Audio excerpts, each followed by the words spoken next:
রহমতুল্লাহ Samit viewers, আমরা এখন দেখব যাকে মোটামুটি একটি অলৌকিক ঘটনা বললেই চলে। আজকে আমরা আসলাম মাস্টার মোহাম্মদ শহীদুল্লাহ ওনার কবরস্থানে কবর জিয়ারত করতে।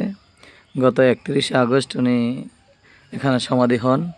এই সমাধি অবস্থানে তাকে যে খেজুরের ডালটা দেওয়া হয়েছে, সেই খেজুরের ডাল আমরা এখনও ইনশাল্লাহ পুরোপুরি তাজা দেখতেছি।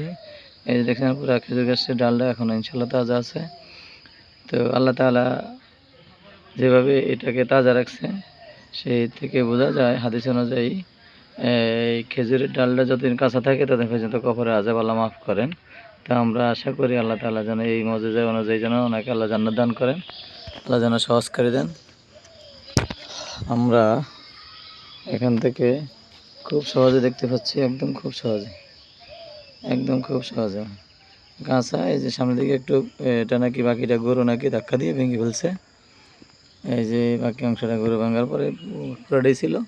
গরু ভাঙছে যেটুকুই যে গোড়ার ভিতরে দেখা যায়, এই যে গোড়ার ভিতরে যতটুকু ভাঙাতে আছে এতটুকু কাঁচা হয়েছে। এরপর ওটা সবটাই যেটুকু ভাঙছে এটুকু শুকনা, বাকিটা কাঁচা। এই যে আমরা দেখতেছি, ইনশাআল্লাহ আল্লাহ যেন রহম করেন। এটা হলো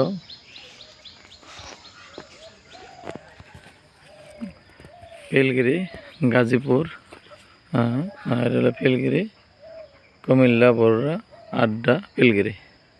আল্লাহ হাফেজ, আসসালামু আলাইকুম ওয়া রাহমাতুল্লাহি ওয়া বারাকাতুহু।